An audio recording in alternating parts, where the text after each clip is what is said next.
찬송을 듣고 나오면 마음이 확 열립니다. 저는 여러분 어떠신가요? 괜찮으신가요? 오늘도 하나님께서 우리에게 말씀을 듣기 전에 마음을 활짝 열어주셔서 감사합니다. 여러분의 마음에도 문이 있다면 이 시간 활짝 여셔서 하나님께서 들어가실 수 있도록 성령의 말씀이 여러분의 마음 속으로 들어갈 수 있도록 여러분의 문을 활짝 열어주시기를 바랍니다. 혹시라도 말씀을 방해하는, 들어오지 못하게 만드는 여러 가지 생각들이 있다면 주님께서 이 시간 다 제거해 주시기를 바랍니다. 우리 하나님의 말씀을 함께 읽도록 하겠습니다. 열왕기하 6장, 열왕기하 6장 14절에서 19절 말씀까지만 읽도록 하겠습니다. 함께 읽겠습니다. 시작. 왕이 이에 말과 병거와 많은 군사를 보내매 그들이 밤에 가서 성읍을 에워쌌더라. 하나님의 사람의 사환이 일찍이 일어나서 나가보니 군사와 말과 병거가 성읍을 에워쌌는지라. 그의 사환이 엘리사에게 말하되 내 주여 우리가 어찌하리까 하니 대답하되 두려워하지 말라. 우리와 함께한 자가 그들과 함께한 자보다 많으니라 하고 기도하여 이르되 여호와여 원하건대 그의 눈을 열어서 보게 하옵소서 하니 여호와께서 그 청년의 눈을 여심해 그가 보니 불말과 불병거가 산에 가득하여 엘리사를 둘렀더라. 아람 사람이 엘리사에게 내려오매 엘리사가 여호와께 기도하여 이르되 원하건대 저 무리의 눈을 어둡게 하옵소서 하매 엘리사의 말대로 그들의 눈을 어둡게 하신지라. 엘리사가 그들에게 이르되 이는 그 길이 아니요 이는 그 성읍도 아니니 나를 따라오라. 내가 너희를 인도하여 너희가 찾는 사람에게로 나아가리라 하고 그들을 인도하여 사마리아에 이르니라. 아멘.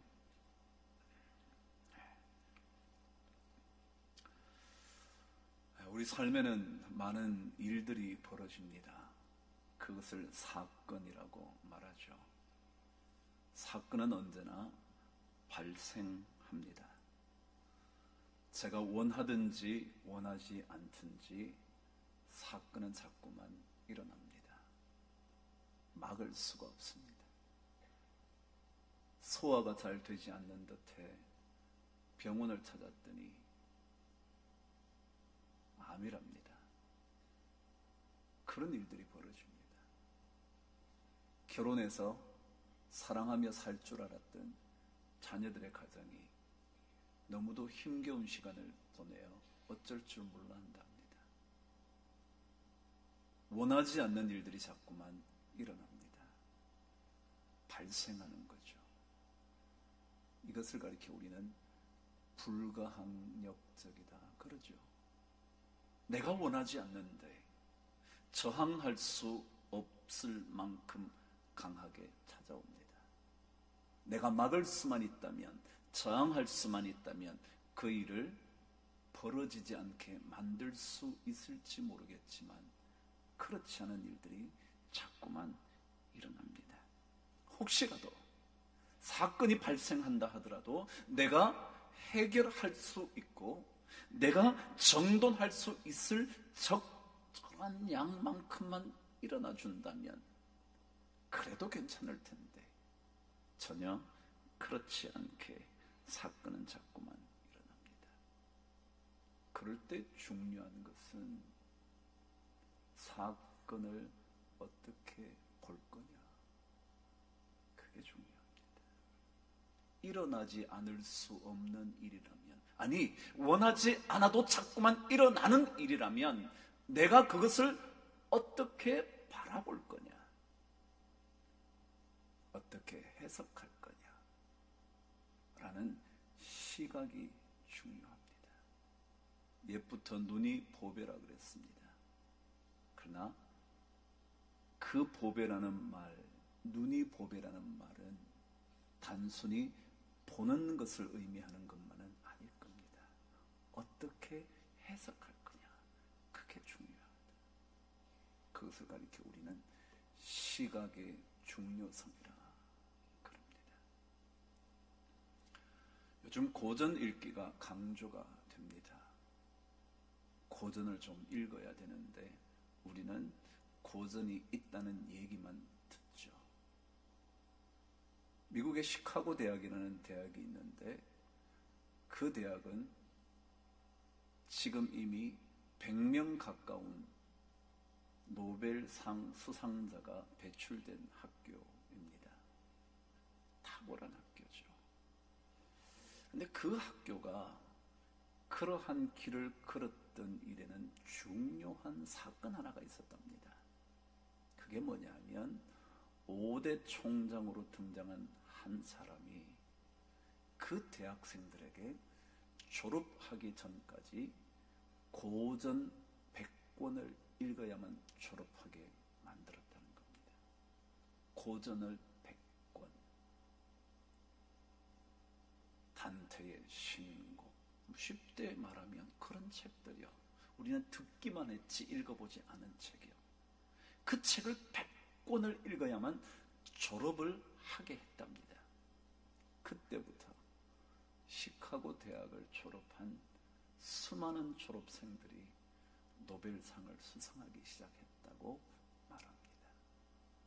정확한 통계입니다. 고전이요. 고전을 읽어야 한다는데 우리나라 사람들이야 뭐 동양 고전을 많이 읽을 수 있을 기회가 있겠죠.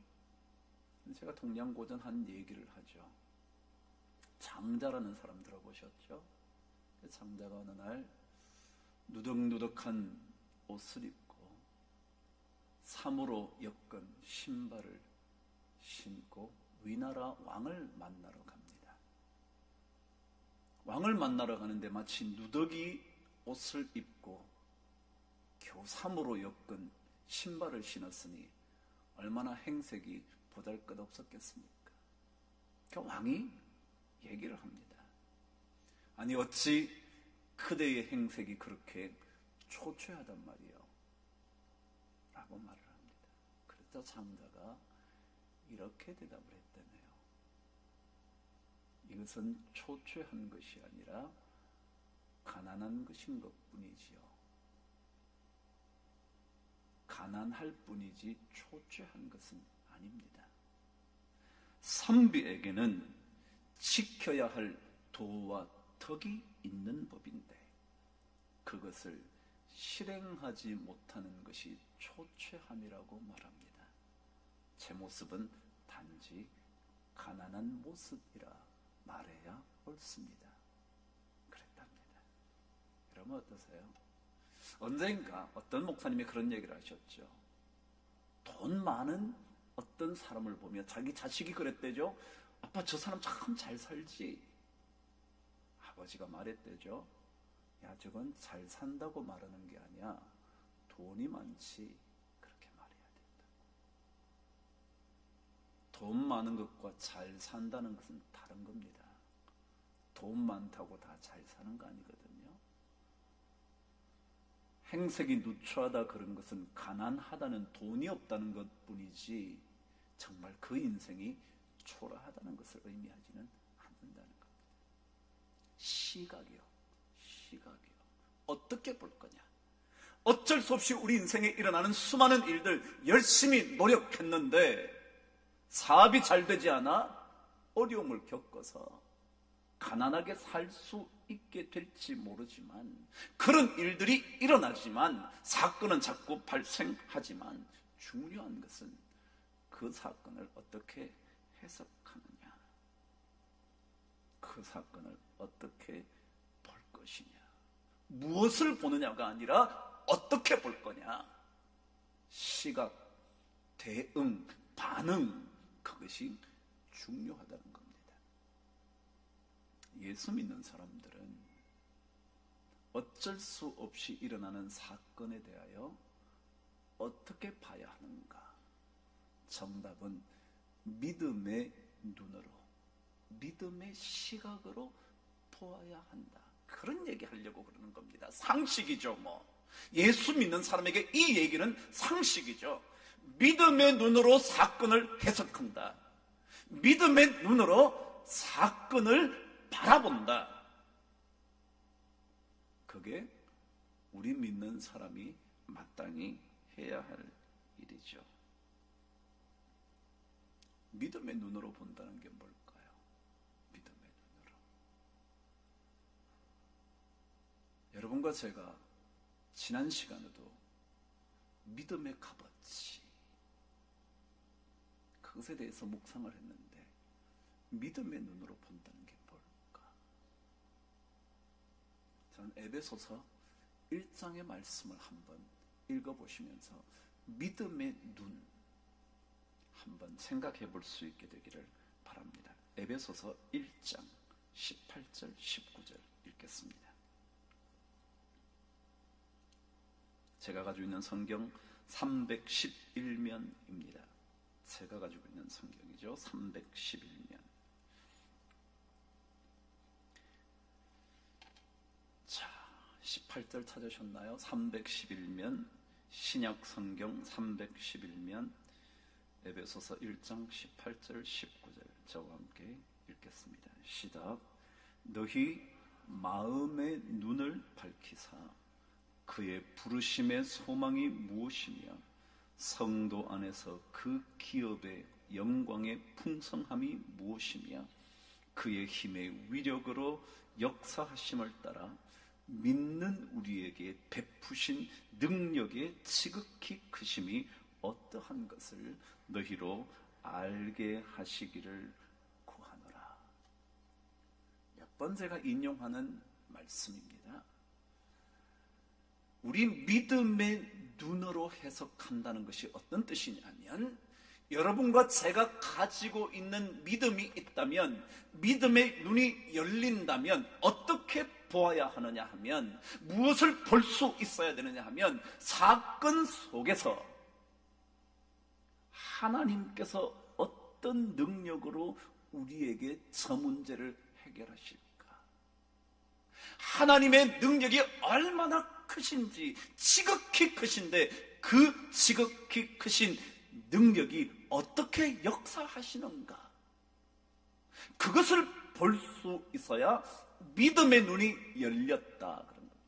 오늘 성경은 너희 마음의 눈, 믿는 우리들의 마음, 믿음의 눈이 열리면 무엇을 보느냐 하면 하나님의 능력의 놀라운 역사하심을 보게 된다. 그거예요. 사건이 여러분과 저에게 일어나는데, 감당할 수 없는 사건인데, 하루 이틀이 아니라 1, 2년이 아니라 10년도 더 지속되는 사건인데, 그 사건 속에서 우리가 믿음의 눈이 열리면 뭘 보아야 되느냐면 하나님의 능력이 크시지, 지극히 크시지. 어느 순간 이 문제는 하나님의 능력으로 해결되겠지. 이걸 볼 수 있어야 한다는 겁니다. 이게 믿음의 눈이라는 겁니다.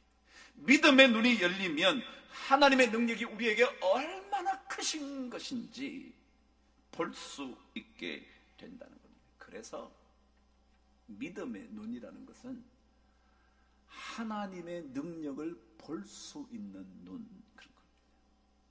하나님의 능력을 볼 수 있는 눈. 여러분, 이 사람의 얘기를 자주 들을지 모르겠습니다. 오스월드 챔버스라고 되어 있는 오스월드 챔버스라는 사람, 좋은 신앙인. 그분의 책들이 우리 믿음의 삶을 사는 사람들에게 영적인 책, 고전 중에 속한다고 그러죠. 근데 그분이 이런 책 하나를 썼습니다. 전도서를 주석 같은 건 아닌 전도서에 관해서 자기가 씁니다. 그래서 전도서를 말하다. 그래서 제목이 뭐냐면 그분 손의 그늘이라는 책입니다. 그분 손의 그늘. 그늘이 뭔지 아시죠? 자식은 다 부모의 그늘 아래서 살죠. 뭐 그런 느낌이요. 그런 거예요. 그 책에서 이렇게 적었습니다. 우리가 하나님의 구원을 얻을 때 가장 위대한 사실은 눈이 뜨인다는 것이다. 다시 한번요. 우리가 하나님의 구원을 얻을 때 가장 위대한 사실은 뭐냐 하면 우리의 눈이 뜨여진다는 것입니다. 눈이 뜨이면 가장 먼저 보게 되는 것은 들꽃 속에도 역사하시는 하나님의 손길입니다. 눈이 열리면 가장 먼저 보게 되는 게 뭐냐면 들꽃 속에서도 하나님이 역사하고 계시는구나. 아무것도 아닌 그냥 피어나는 들꽃에도 하나님의 손길이 있구나. 이게 믿음의 눈이 뜨여지면 제일 먼저 보게 된다는 겁니다. 그리고 모든 것을 황량한 광야로 만들어버리는 타오르는 정욕으로부터 자유하게 됩니다. 우리가 구원을 얻으면 그게 뭐냐면 믿음의 사람이 되면 가장 위대한 사실이 뭐냐면 눈이 뜨이게 된다는 거예요. 눈을 뜨게 된다는 거예요. 믿음의 눈을 갖게 된다는 거예요. 아니, 믿음의 눈을 갖게 된 게 아니라 믿음의 눈을 가지고 믿음의 눈이 열려서 그 믿음의 눈으로 믿음의 시각으로 보게 된다는 거예요.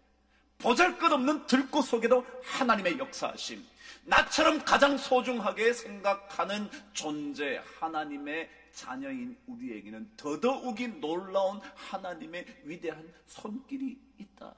그걸 보게 된다. 그래서 쓸데없는 것들, 구하면 구할수록 우리의 삶이 황량한 광야처럼 바뀌는 그런 것들로부터 자유하게 됩니다. 그래요. 믿음의 눈이라는 것은 하나님의 능력이 어떻게 우리에게 역사하시는지를 볼 수 있는 눈. 사건은 끊임없이 일어나는데 생각하고 싶지도 않은 일들은 자꾸 벌어지는데 원하지 않는, 해결할 수 없는, 내가 감당할 수 없는 일들이 자꾸 일어나는데 그런 사건 속에서도 그 사건 속에 역사하시는 하나님의 손길을 보게 되는 게 믿음의 눈을 가졌다. 그런 거예요. 지난 시간에 제가 욥기 13장 15절 말씀을 이렇게 번역해야 된다고 말씀을 드렸죠. 그가 나를 죽이시더라도 나는 그분을 신뢰할 거다. 그렇게 읽어야 된다 그랬죠. 똑같이 오스왈드 챔버스가 이렇게 글을 썼습니다. 사탄은 그 어떠한 사람도 아무런 조건 없이 하나님을 사랑하지는 않는다고 하나님께 대들었다. 그렇죠? 욥 얘기요. 다 이유가 있어서 하나님 사랑하지. 무슨 아무것도 해주지도 않은데 무슨 하나님을 사랑하겠냐. 욥이 저렇게 받아 누리고 사니까 하나님 사랑하는 거지. 그랬단 말이죠. 그래서 하나님께서 사탄으로 하여금 욥이 누리는 모든 복을 파괴하도록 허락하셨다.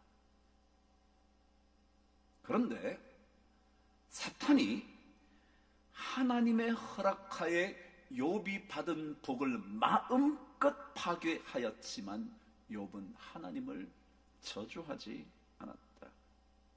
이것으로 인하여 욥은 진실로 하나님을 사랑한 것이지 하나님께서 베푸신 복 때문에 하나님을 사랑한 것이 아니었음을 증명하였다. 그다음 말입니다. 욥은 자신의 모든 소유를 잃었다. 그러나 욥은 결코 하나님 붙드는 것만은 잊지 않았다. 그래서 욥기 13장 15절은 그가 나를 죽이시려다도 나는 그분을 신뢰하리라 그렇게 고백한 것이다 라고 적었습니다. 믿음의 눈이요. 믿음의 눈. 그게 뭐냐면 모든 것을 빼앗기는 사건이 일어날 수도 있어요. 열심히 일했는데도, 최선을 다했는데도 오해받는 일들이 있을 수 있어요. 그럼에도 불구하고 하나님 붙드는 것을 잊어버리지 않는 것, 그게 믿음의 눈을 가졌다고 그러는 겁니다. 믿음의 눈을 가졌다고 그러는 거예요. 서론이 길죠? 오늘 내용은, 말씀 내용은 엘리사의 얘기입니다. 아니, 사실은 엘리사보다 더 집중되어 있는 것이 엘리사의 종의 얘기입니다. 사환이라고 번역된 그 사람의 얘기입니다. 어느 날 아람 군대가 이스라엘을 공격합니다. 그런데 공격을 하는데 자꾸만 잘 안 됩니다. 분명히 쳐부술 수 있는데 어느새 정보가 다 새어나가 공격하기가 어렵습니다. 이유를 알아봤더니 하나님의 선지자 엘리사라는 사람 때문에 그렇다는 겁니다. 엘리사라는 사람이 하나님께서 주신 지혜로 아람 군대 공격을 미리미리 알아채버린다는 겁니다. 그래서 먼저 엘리사를 잡으라고 말합니다. 그래서 아람 왕이 군사와 말과 병거 엄청나게 데리고 엘리사가 있는 곳을 가서 포위를 합니다. 그곳이 도단이라는 성읍이었습니다. 밤에 잠을 자고 일어나 보니까 사환이 엄청난 아람 군대 사람들이 그 엘리사 집을 둘러싸고 있는 것을 발견을 한 겁니다. 아니, 엘리사 집은 아니고 도단 성읍을 완전히 둘러싸버린 것을 봅니다. 그러면 어떻게 해야 될지 몰라서 어떻게 하면 좋죠? 라고 엘리사에게 얘기합니다. 그때 엘리사가 했던 이야기, 오늘 여러분과 함께 믿음의 눈 얘기를 해보려고 하는 겁니다.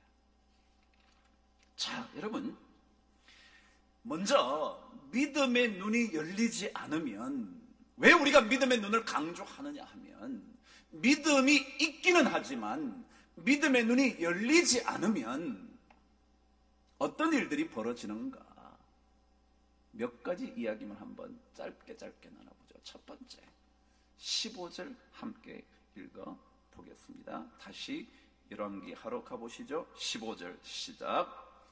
하나님의 사람의 사환이 일찍이 일어나서 나가보니 군사와 말과 병거가 성읍을 에워쌌는지라. 그의 사환이 엘리사에게 말하되, 아, 내 주여, 우리가 어찌하면 좋습니까? 자, 여러분, 먼저는요, 우리가 믿음은 있지만, 제가 늘 말씀드려요. 여러분과 제가 믿음 생활은 오랫동안 했지만 믿음의 눈이 열리지 않으면 제일 먼저 찾아오는 게 뭐냐면 두려움입니다.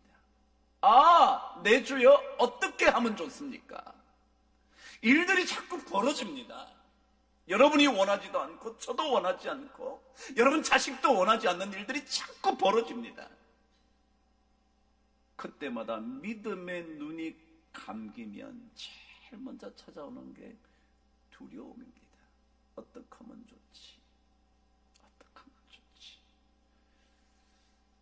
믿음의 눈을 뜨지 못하면 두려움이라는 공포의 제물이 됩니다. 어떻게 할 줄을 몰라. 아, 어떻게 하면 좋죠? 아, 내 주여, 우리가 어찌 할까요? 어떻게 하면 좋을까요? 믿음의 눈이 사라지면 하나님의 능력이 보이지 않기 때문에 두려워진다는 겁니다. 여러분, 그래서 여러분에게 만일 어떤 사건으로 인하여 두려움이 찾아온다면 제일 먼저 점검하셔야 될 게 나에게 믿음의 눈이 지금 감겨 있느냐 아니냐, 이거 점검해야 됩니다. 건강을 잃어서 사업이 갑자기 잘 안 돼서 자식 가정이 무너져서 엉뚱한 오해로 상처가 너무 커서 어찌 해야 될지 모를 때, 그때 내 마음속에 두려움이 몰려온다면 제일 먼저 우리는 저거 어떡하지가 아니라 내가 하나님의 능력을 볼 수 있는 눈이 감겨져 있지는 않은가? 이걸 봐야 된다. 이게 가장 중요해요. 마음이 무겁고 고통스럽고 심지어 두려워 어쩔 줄 모를 때 우리에게 필요한 것은 뭐냐면 내 눈이, 믿음의 눈이 감겨 있는 것은 아닙니까? 이게 가장 중요한 작업이에요. 이게 믿음을 가진 사람. 이게 믿음이 사라지기 시작하면, 믿음의 눈이 자꾸 감기기 시작하면 두려움이 온다. 자신이 이길 수 없는 상황에 대하여 두려움이 찾아오는 겁니다. 이것을 다르게 설명하면, 믿음의 눈이 감기면 두려움이 몰려오는데, 이것을 뭐라고 설명할 수 있냐면, 두 번째, 장애물만 보인다는 겁니다. 뭐가 보이냐면 아람 군대의 군사와 말과 병거가 가득 둘러싸고 있는 것만 보인다는 겁니다. 믿음의 눈이 감기면 장애물만 보입니다. 해결할 수 없다는 생각이 들고 나면 내 앞에 가로막고 있는 장애물이 너무너무 크다는 사실만 자꾸만 고민합니다. 믿음의 눈이 감기면 다른 어떤 가능성을 생각하지를 못합니다. 오직 그 문제, 그 사건, 그 고통, 그 장애물, 완전히 문제에 매몰이 됩니다. 그게 믿음의 눈이 없을 때 그렇습니다. 여러분 어떠신가요? 저도 목사지만 그럴 때 참 많습니다. 그런데 하나님께서 그러는 거예요. 너 지금 자꾸 장애물만 보이냐? 너 두렵냐? 군사와 말과 병거가 둘러싼 것만 보이냐? 믿음의 눈을 떠. 믿음의 눈을 떠. 세 번째입니다. 믿음의 눈이 감기면요, 어떤 일이 벌어지는가? 오늘 말씀 18절은 이렇게 말합니다. 18절, 19절 읽으시겠습니다. 시작. 아람 사람이 엘리사에게 내려오매 엘리사가 여호와께 기도하여 이르되 원하건대 저 무리의 눈을 어둡게 하옵소서. 여러분, 믿음의 눈이 닫히면요, 어둡게 되면요, 어떻게 된다고요? 엘리사의 말대로 그들의 눈을 어둡게 하신지라. 19절 시작. 엘리사가 그들에게 이르되 이는 그 길이 아니요 이는 그 성읍도 아니니 나를 따라오라. 내가 너희를 인도하여 너희가 찾는 사람에게로 나아가리라 하고 그들을 인도하여 사마리아에 이르니라. 사마리아는 원래 아람 군대가 가려고 했던 곳이 아닙니다. 도단 성읍을 둘러싸고 엘리사 집에 가서 엘리사를 잡으려고 했지 사마리아로 가려고 한 것이 아닙니다. 다시 말하면 믿음의 눈이 사라지면 삶의 방향을 잃습니다. 어디로 가야 될지 모릅니다. 그게 맞는 줄 알고 갑니다. 나 따라와, 그럼 가는 겁니다. 이쪽 가면 행복해져, 가는 겁니다. 근데 아닌 겁니다. 믿음의 눈이 사라지면 가기는 가는데 어디로 가는지 모르는 겁니다. 이게 믿음의 사람들이 꼭 생각해야 될 일입니다. 믿음의 눈을 잃고 여러분의 인생을 살면 절대로 하나님은 삶의 올바른 길로 가게 내버려 두지 않습니다. 그렇습니다. 믿음의 눈. 이 믿음의 눈이 감기면요, 우리에게 찾아오는 끊임없는 두려움.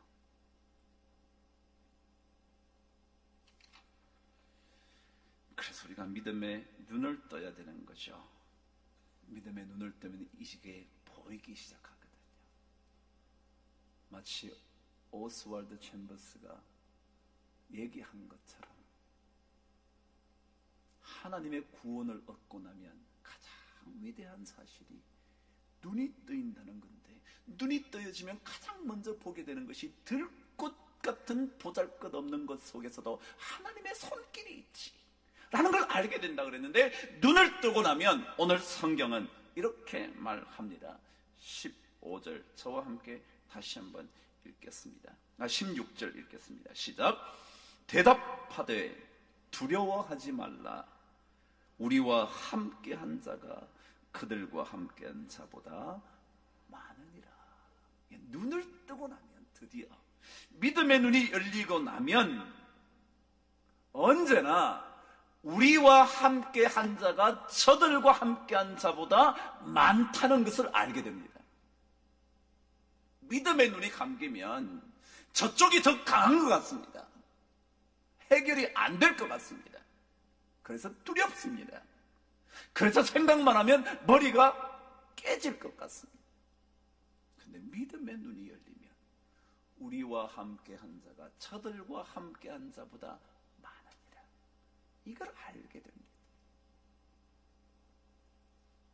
왜요?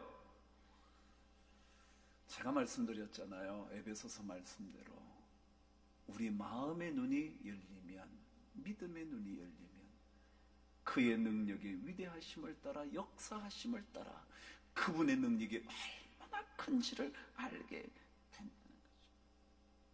그래서 시편의 기자가 말했죠. 내 눈을 열어서 주의 법에, 주의 율법에서 놀라운 것들을 보게 하여 주옵소서. 내 눈을 열어서 주의 율법, 주의 말씀. 여러분, 제가 말씀에 대한 얘기를 했잖아요. 말씀이라는 것은 능력이라고요. 하나님이 말씀으로 창조하셨잖아요. 말씀은 능력이라고요. 그 말씀에서 놀라운 것, 그 말씀에서 나오는 능력의 놀라운 것을 보게 해달라고 시편 119편이 말하잖아요. 그러니까 믿음을 가집니다.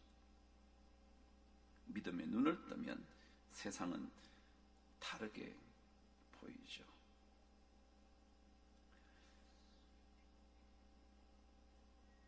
(1800년) 말기 좋은 신앙인의 시 한 편이 있습니다. 하늘의 사냥개라는 시입니다. 하늘 혹은 천국의 사냥개. 이 사냥개가 뭐죠? 다 추적하잖아요. 그죠? 사냥개가 추적하죠. 따라다니죠. 절대로 놓치는 법이 없다. 그게 사냥개거든요. 그 시가 이렇습니다. 한번 들어보시죠. 기둥 같았던 안정의 시간들이 흔들린다. 여러분 어떠세요? 믿고 있는 여러분의 삶의 기둥이 되는 것들이, 안정적인 것들이 흔들릴 때 없나요? 믿고 있었는데, 믿고 있던 그것이 나의 삶을 송두리째 흔들어 놓는 일 없었나요? 여러분, 그런 일 없으셨어요?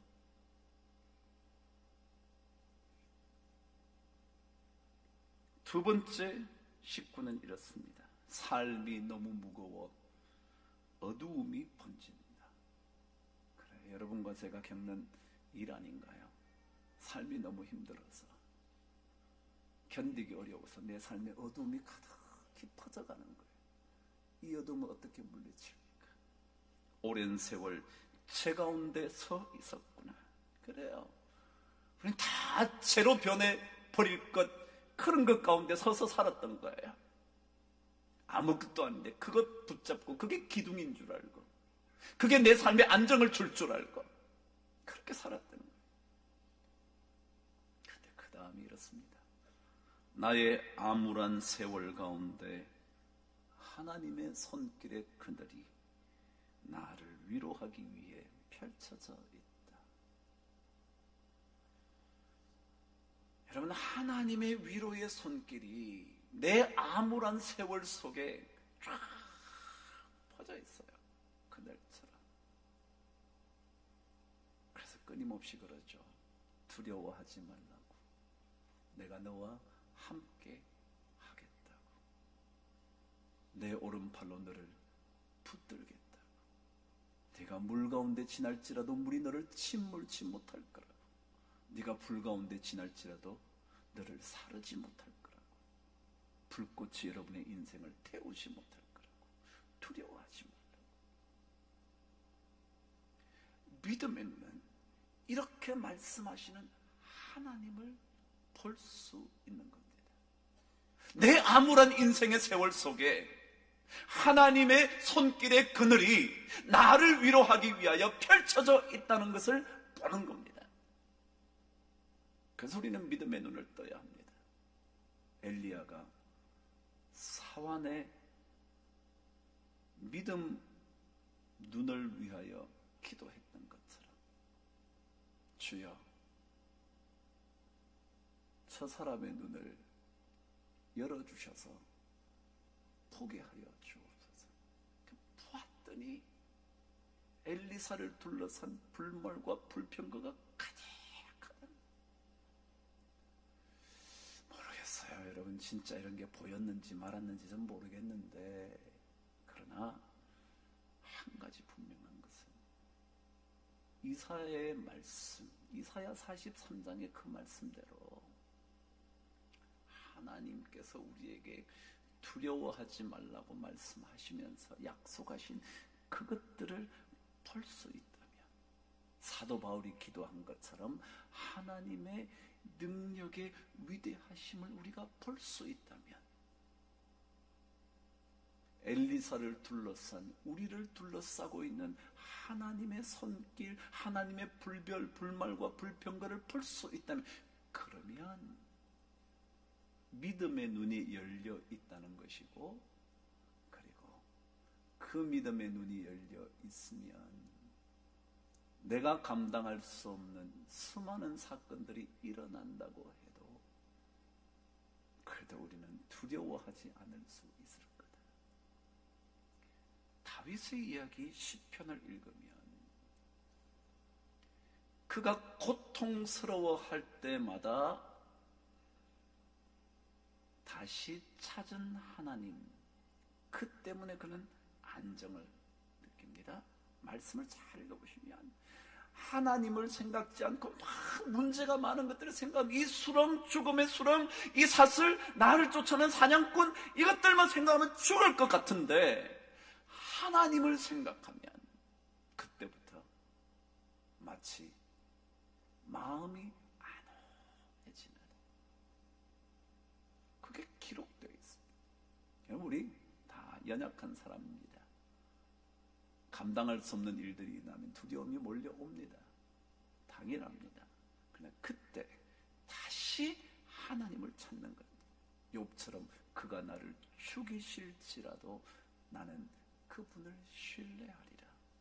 이 믿음의 삶으로 다시 되돌아가면, 믿음의 눈을 다시 뜨면 하나님께서 우리에게 어떻게 위로하실는지, 어떻게 역사하실는지를 하나 둘씩 보게 될 줄 믿습니다. 우리 모든 성도님들에게, 저에게도 믿음의 눈이 좀 더 활짝 열려져서 하나님의 능력의 위대하심이 얼마나 큰지 볼 수 있게 되는 은혜가 넘치게 되기를 주의 이름으로 축복합니다. 기도하겠습니다. 하나님 아버지, 고맙습니다. 어느새 1월 마지막 주일이 되었습니다. 얼마나 빠르게 가는 세월인지, 빨리 감에도 불구하고 남아있는 것을 볼 때마다 또 어찌할 바를 모릅니다. 그러나 아버지 하나님, 우리의 믿음의 눈을 다시 한번 열어주셔서 엘리사의 기도가 우리를 향한 기도가 되게 하여 주셔서 사환의 눈이 열려 하늘의 불mol과 불병거를 본 것처럼 우리들도 주께서 우리를 지키시는 불mol과 불병거를 볼 수 있도록 축복하여 주시옵소서. 한 달 지나갑니다. 12월 끝날 때까지 우리를 위하여 펼쳐놓으신 하나님의 위로의 손길이 우리 믿음의 눈으로 확인되어질 수 있도록 축복하여 주시옵소서. 예수님 이름으로 기도합니다.